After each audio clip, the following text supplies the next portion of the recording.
یارانے جہاں کہتے ہیں کشمیر ہے جنت، یارانے جہاں کہتے ہیں کشمیر ہے جنت، جنت کسی کافر کو ملی ہے نہ ملے گی۔ سامعین ذی وقار، خدا نے اس جنت کا ذکر قرآن پاک میں کیا ہے۔ اس کی مماثلت دنیاوی کسی بھی چیز سے محال ہے، لیکن اگر کسی چیز کو تصور میں لانا مقصود ہو تو اس کی نظیر خطہ کشمیر ہے کہ شاید تم نے میرا کشمیر نہیں دیکھا۔ یہ دل آویز موسموں اور ثقافت کی سرزمی ہے جسے قدرت نے حسن لازوال عطا کیا ہے، مگر اب تصویر کا رخ بدلتا ہے۔ یہ وہ جنت ہے جو مسلسل آگ میں جھلس رہی ہے، یہ وہ وادی ہے جس کی پہچان اس کی سڑکوں اور چراہوں پہ پڑی لاشیں ہیں، یہ وہ وادی ہے جہاں بچوں کی سسکیاں ہیں، یہ وہ وادی ہے جہاں عوام کی دہائیاں ہیں، یہ وہ وادی ہے جہاں کرفیو کے نام پر انسانی سانسوں پر پہرا ہے، یہ وہ وادی ہے جہاں 5 سال کے بچے سے لے کر 95 سال کا بوڑھا تک بغاوت ہند کا اعلان کر چکا ہے، جہاں ہم کیا چاہتے آزادی کے نعرے سبز حلالی پرچم کے ساتھ اٹھتے ہیں۔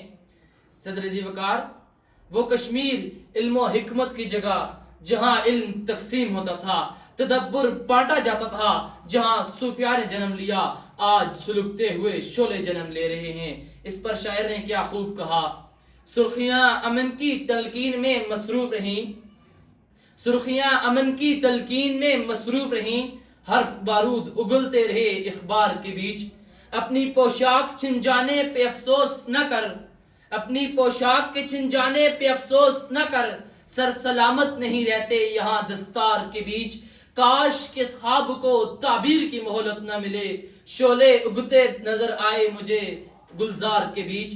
سامعین ذی وقار، 24 اکتوبر 1947 کو کشمیر کی آزادی کا سورج طلوع ہوا۔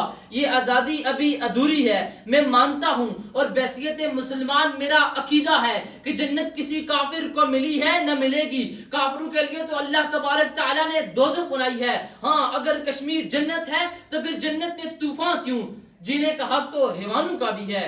جناب صدر، میرا کشمیر بہت اکیلا ہے، لہو لہان ہے، باپ کے سامنے بیٹی کی، بھائی کے سامنے بہن کی، سسر کے سامنے بہو کی عزت لوٹی جا رہی ہے۔ آدم کی بیٹیاں کسی محمد بن قاسم کی راہ دیکھ رہی ہیں۔ چاہوں تو اس دستانے ظلم و ستم کو نیلم اور جہلم میں بہا دوں اور واسطہ دوں اپنے بھائیوں کو کہ عصمتیں لوٹی جا رہی ہیں، لیکن جناب والا، میرے بھائی اور نوجوان آج خواب خرگوش میں ہیں، امت کے تصور سے نابلد، شراب و کباب کی دل دادا، سر پر رنگ لگائے، سٹائل بنائے، جینز پہنے، فیس بک اور واٹس ایپ کے سٹیٹس پر ٹک ٹاک کے گانے مزے لے لے کر فالود کے منورنجن، انہیں کون جگائے، انہیں کون سنائے جہاد کا ترانہ، نعرہ مستانہ، جذبہ مومنانہ کہ جس دھج سے کوئی مقتل میں گیا وہ شان سلامت رہتی ہے۔ یہ جان تو آنی جانی ہے، اس جان کی تو کوئی بات نہیں۔ علی وقار، میں مایوس نہیں ہوں، جنگل شیر سے خالی نہیں ہوتا، رات کتنی بھی طویل ہو اس کے آخری سرے پر سویرا ضرور ہوتا ہے۔